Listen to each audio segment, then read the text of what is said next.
An interesting fact, when you look at the major religions of the world, one thing they each have in common is that a male figure went off into a wilderness and was either enlightened or given specific instructions by a deity. Those instructions would ultimately become the main tenets of their respective religions.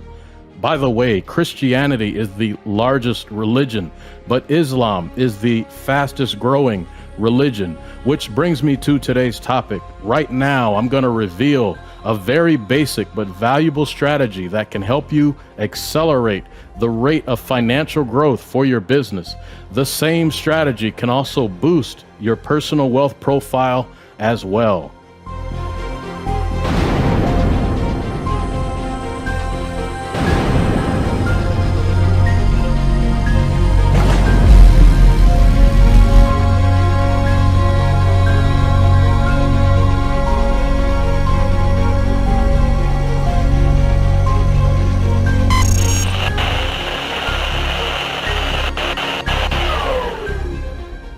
Welcome to Leonard Innovation. My name is Justin Leonard. Thank you for tuning in. One way that successful entrepreneurs can get a higher return on investment is to take on risk. Typically, there is some level of risk that is associated with entrepreneurship in general. It's part of the game. As an entrepreneur, you understand that to get to the point to where things are easier because you have more wealth, you will most likely have to take on risk. I have determined that the type of risk that you take is directly proportional to either of these three things or a combination thereof. The first is your past history of success. Are you somebody who's just known to be a winner? So this is a factor that is related to the level of risk you might take on. The second is your knowledge and or intelligence. And you don't have to be a scholar. You just have to be highly knowledgeable at something. There are more than a few wealthy people who didn't graduate high school, ain't stepped foot on a college, but they know their trades or industries really well. Besides, in America, literacy is not particularly important if you have the ability to generate wealth. Think about it. And number three is your self-confidence. The type and level of risk you take on is directly proportional to your self-confidence. If your self-confidence is high, it's probably because you are generally successful when it matters. So self-confidence is typically derived from past experiences. A few years ago, I took on what I would describe as a pretty extreme risk. And I'm saying extreme because most people probably wouldn't take on this level of risk. This is one of the reasons entrepreneurs tend to be more successful than everyone else. But in order to pull off this feat, there would have had to been a convergence of all three characteristics. So a past history of success, knowledge or intelligence, and then self-confidence.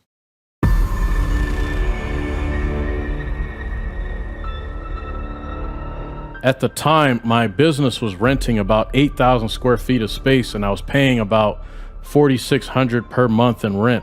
Soon it will be time to renew the lease agreement.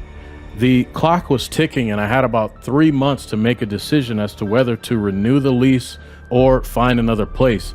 Landlords typically want to know your plans as soon as possible so that they too can make plans.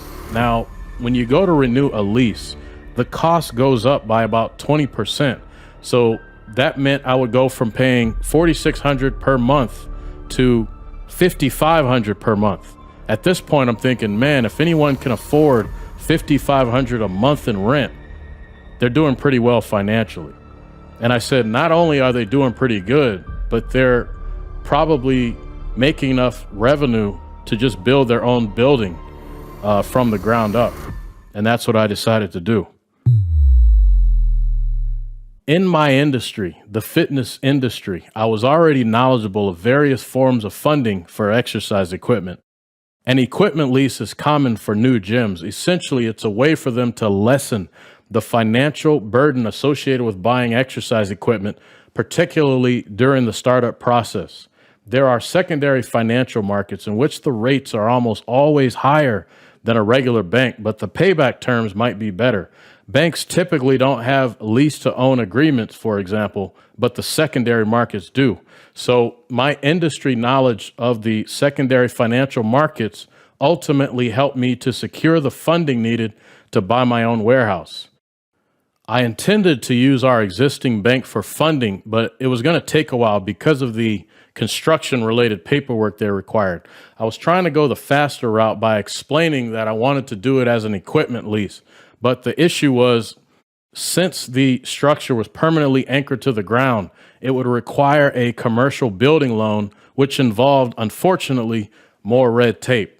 But let me explain the scenario. Option one, I continue paying the landlord at the new lease rate of $5,500 per month, which actually increases 3% year over year.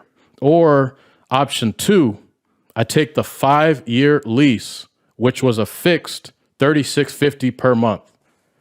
When a business rents from a landlord, they pay rent in perpetuity. In my scenario, the lease was to terminate at the 5-year mark. And once that lease was up, I would own the asset.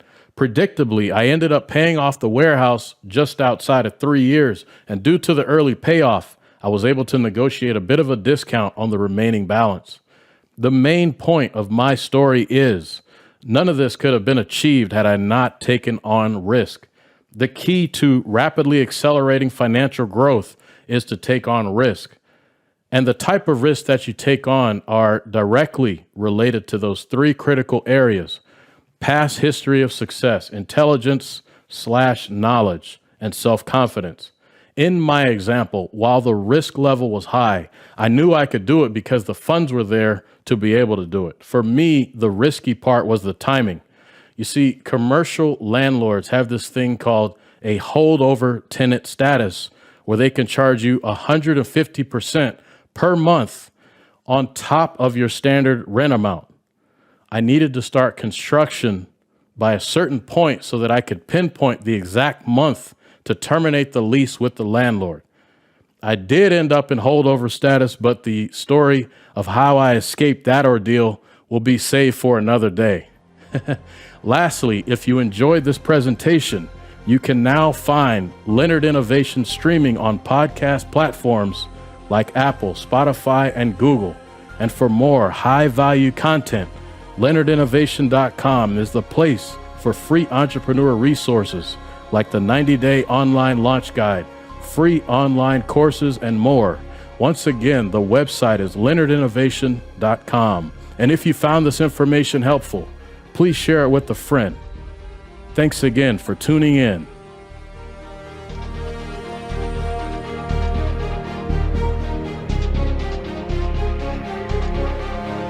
Leonard Innovation.